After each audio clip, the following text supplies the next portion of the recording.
শুভেচ্ছা। শেখ হাসিনা নির্বাসিত সরকার গঠন করছেন, কি ঘটতে যাচ্ছে তাহলে? গত ২৬ জুলাই দিল্লিতে শেখ হাসিনা দলের কয়েকজন নেতার সঙ্গে বৈঠকে বসেছিলেন। সেখানে যে বিষয়টি সর্বাধিক গুরুত্বের সঙ্গে আলোচনা হয়েছিল সেটি হলো একটি গভর্নমেন্ট ইন এক্সাইল বা নির্বাসিত সরকার গঠন করা। এরকম সরকারকে অনেকে প্রবাসী সরকারও বলে থাকেন।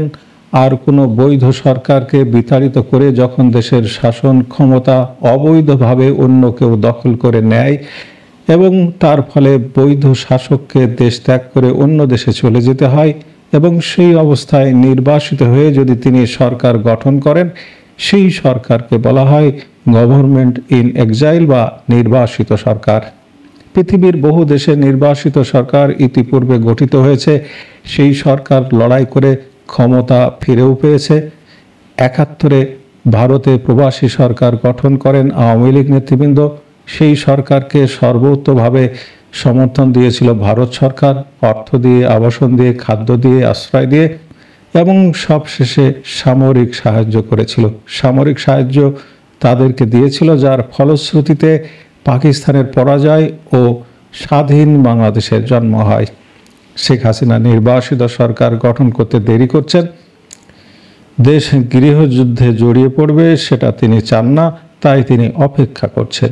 যদি নিশ্চিতভাবে এবং আন্তরিকভাবে সরকার দ্রুত নির্বাচনের অঙ্গীকার করে এবং যদি সেই নির্বাচন ফ্রি, ফেয়ার অ্যান্ড ইনক্লুসিভ হয়, তাহলে গভর্নমেন্ট ইন এক্সাইল গঠন করে অল আউট লড়াইয়ে যাবেন না শেখ হাসিনা, কারণ সেটা দেশের ভবিষ্যতের পক্ষে খারাপ হবে।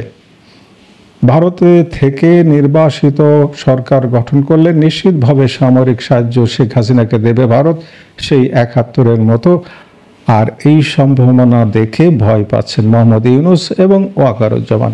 আসলে কি প্রবাসী সরকার বা নির্বাসিত সরকার গঠিত হতে যাচ্ছে? এমন সরকার গঠিত হলে আগামী দিনে কি ঘটবে জানতে ভিডিওটি দেখুন। ইউনূসের অন্তর্বর্তী সরকার যেভাবে চলছে তাতে এটা হলে, অর্থাৎ শেখ হাসিনাকে তাকে একটা গভর্নমেন্ট ইন এক্সাইল গঠনের বাধ্য করলে গৃহযুদ্ধের সম্ভাবনা এড়ানো যাবে না, প্রকট সম্ভাবনা।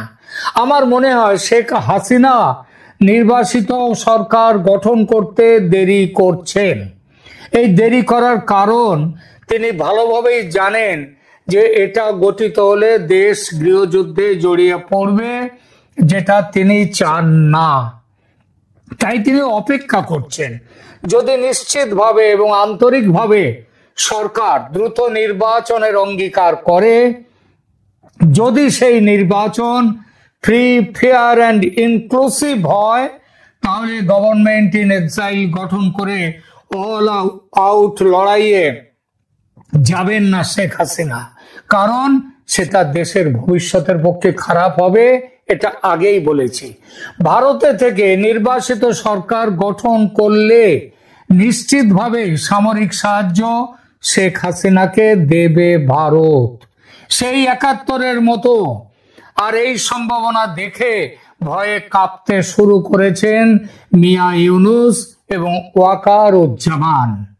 ইউনূস হঠাৎই বলতে যে শুরু করেছেন যে ৫ দিনের মধ্যে নির্বাচনের ব্যাপারে চূড়ান্ত ঘোষণা দেবেন, সেটা কোনো কাকতালীয় ঘটনা নয়, কারণ খবর তো তিনিও পান, তিনিও রাখছেন। আর ওয়াকার সাহেব তিনি যে রাষ্ট্রপতির সঙ্গে কথা বলা শুরু করেছেন ইউনূস সরকারকে সরিয়ে দিয়ে দেশে এমার্জেন্সি জারি করার জন্য। বর্তমান সরকার যে মাৎস্য ন্যায়ের রাজত্ব চালাচ্ছে দেশে, তার অবসান হবে। এটা হলে আওয়ামী লীগের একটা বড় বিজয় কিন্তু হবে। ইউনূস সরকারের ব্যবস্থাপনায় নির্বাচন কখনোই মানবে না আওয়ামী লীগ।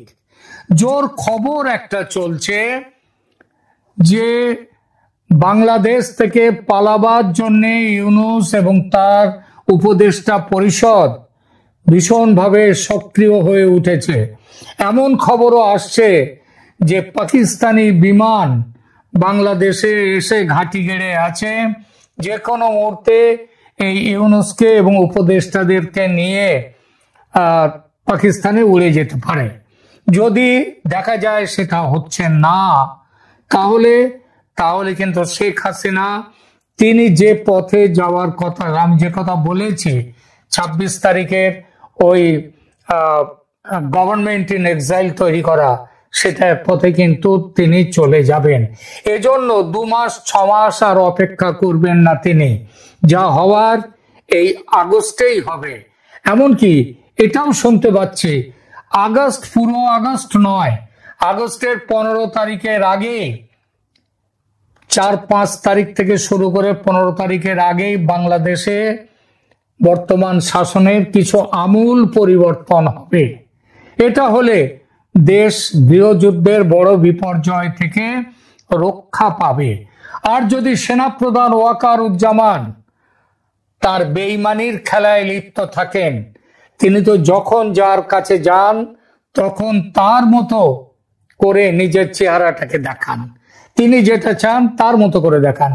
যখন ভারতীয় সেনাদের কাছে, ভারতীয় সেনা প্রধানের সঙ্গে কথা বলেন, তখন তিনি যেন মনে হচ্ছে ভারতের কাছে। তিনি যখন এর সাথে ইউনূসের সাথে কথা বলেন, তখন তিনি ইউনূসের কাছে। তিনি যখন আবার এই যাত্রা দলের বিবেকের মতো কথা বলেন, তখন মনে হয় যে তিনি হচ্ছেন দেশকে রক্ষা করবার জন্য রয়েছেন। কিন্তু তার আসল চেহারাটা বেরিয়ে গিয়েছে ওই গোপালগঞ্জের ঘটনায়, যেখানে যাদের সঙ্গে তার প্রচন্ড বিরোধ বলে বলা হয়, যে নাহিদ, সার্জিস, হাসনাত, এদের পাটোয়ারি, এদের রক্ষা করার জন্য তিনি জনসাধারণের উপরে গুলি চালাবার নির্দেশ দিয়েছিলেন। অনেকে বলতেই পারেন এই গুলি চালাবার নির্দেশ তিনি দেননি, দিয়েছেন যশোর ক্যান্টনমেন্টের প্রধান যিনি রয়েছেন, দায়িত্ব যার উপরে, সেই জামাতি যে মেজর জেনারেল, তিনি দিয়েছেন এই নির্দেশ। আমি এটা বিশ্বাস করি না। ওয়াকারুজ্জামান নিজে জামাতি, তিনি নিজে আওয়ামী লীগ বিরোধী, তিনি এইগুলো সমস্ত কিছু তার কথা তিনিই করেছেন। এবার যদি দেখা যায় যে আবার যদি সেনাপ্রধান ওয়াকারুজ্জামান ওই যেটা বললাম তার বেঈমানির খেলায় লিপ্ত থাকেন, তাহলে কিন্তু দেশ মহা সংকটে পড়তে বাধ্য। কারণ দেশের একটা বাচ্চা পর্যন্ত জানে হাসিনা সরকারের পতন হয়েছে সেনার বেঈমানিতে। অবৈধ ইউনূস সরকার ক্ষমতায় টিকে আছে, সেটাও সেনার দৌলতে। সুতরাং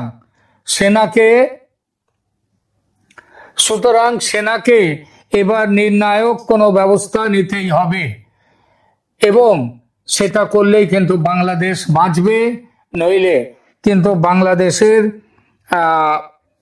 কাছে সামনে সমূহ বিপদ। আগামী কয়েকটা দিন বাংলাদেশের পক্ষে খুব কি বলবো, ভয়ঙ্কর দিনও হতে পারে, ভালো দিনও হতে পারে, খারাপ দিনও হতে পারে।